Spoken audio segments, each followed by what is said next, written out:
Billy ZZ Top's Billy Gibbons, Gimme All Your Lovin' is all about tone. Get the grind and you got it going on.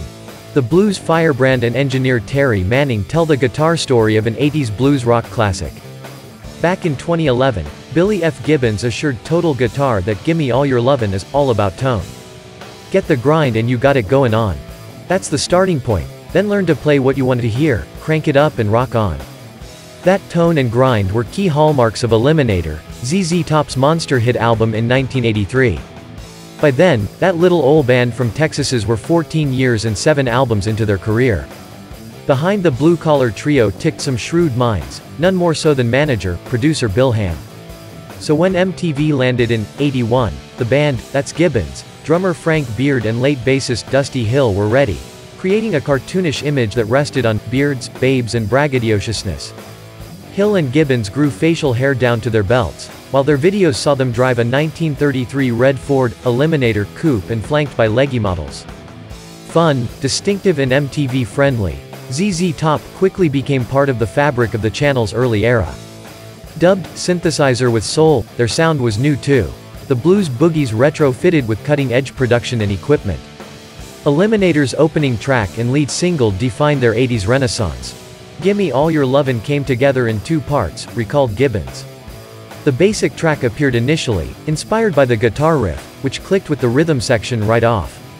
The words came later, drawing inspiration from Mick Jagger and Keith's stylistic works. After remaining in exile for a week in room 501 at the Peabody Hotel, the pieces were intact. The takeout from Molly's Mexican Cantina kept us going to see it through. It was recorded at Ardent Studios, Memphis, Tennessee, with the band's long-serving engineer, Terry Manning. On the tape box, we jokingly called the music Stone's Rip, recalled Manning to TG, now managing director of Compass Point Studios. We called it that right up to the day the lyrics, and thence vocals, appeared. As we neared the end, Billy felt under more and more pressure to get some lyrics done and one day finally popped in Gimme All Your Lovin'. Like most of Eliminator, Gimme was cut using Gibbons' custom Dean Z. Billy would bring in different guitars, said Manning, always looking for something a bit new. There were 2 Deans, the only major difference was the body shape. Both had a single DiMarzio Super Distortion high-output pickup and no controls at all. The Dean was recorded dry with just one setup, a Legend 50-watt hybrid unit with valve preamp and transistor power amp. The band cut the basics together to get it up and running, said Gibbons. The follow-through got easier once that initial ground got laid. Manning says those basic tracks were painstakingly reworked to get the characteristic polished, machine-like sound. The guitars were done section by section. Short phrases were played, then double-tracked onto one set of tracks, then the chord change or next phrase was played on a second set of tracks. They were then cross-faded together as seamlessly as possible to achieve a complete track. It certainly felt different, said Gibbons of the technique. Tuning and timing remained the aim. And, most assuredly, those elements kept each track cohesively together. Midway into the sessions, the general feeling toward the material was upbeat and gaining momentum. Gibbons' juicy solo sees him bend his trademark pentatonics around the song's C Mixolydian key. "Oh, yeah, one take, that," he remembered with some pride. Cutting the rare, one-time take is a bonus, a true reward, falling out of the sky so to speak. That one unfolded in the control room and the up-close proximity with the rhythm track made for a live-like experience. The tail-out solo was tracked during a subsequent session. The control room monitors were up loud, with Billy's guitar on the verge of feedback at all times, contributing to the tone. "Billy's such a naturally talented player, one of the best," says Manning.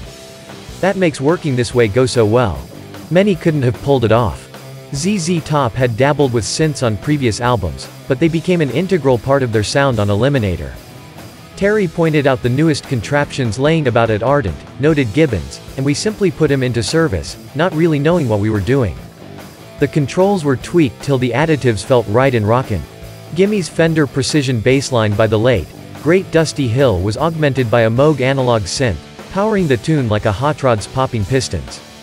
Splashes of memory Moog colored the choruses and the band was joined on backing vocals by Jimmy Jamison, who would later sing Survivor's hit Burning Heart and I'm Always Here, the theme tune to Baywatch.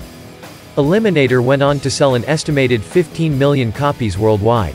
There was no other band in the world, or, more importantly, on MTV, who looked and sounded like ZZ Top in '83, and Gimme played a vital role in establishing them firmly in the popular psyche.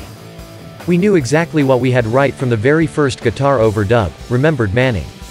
I had no doubt that it would do exactly what it did in the marketplace. There are a few rare times in music recording when you know this sure on the spot. This was certainly one of them.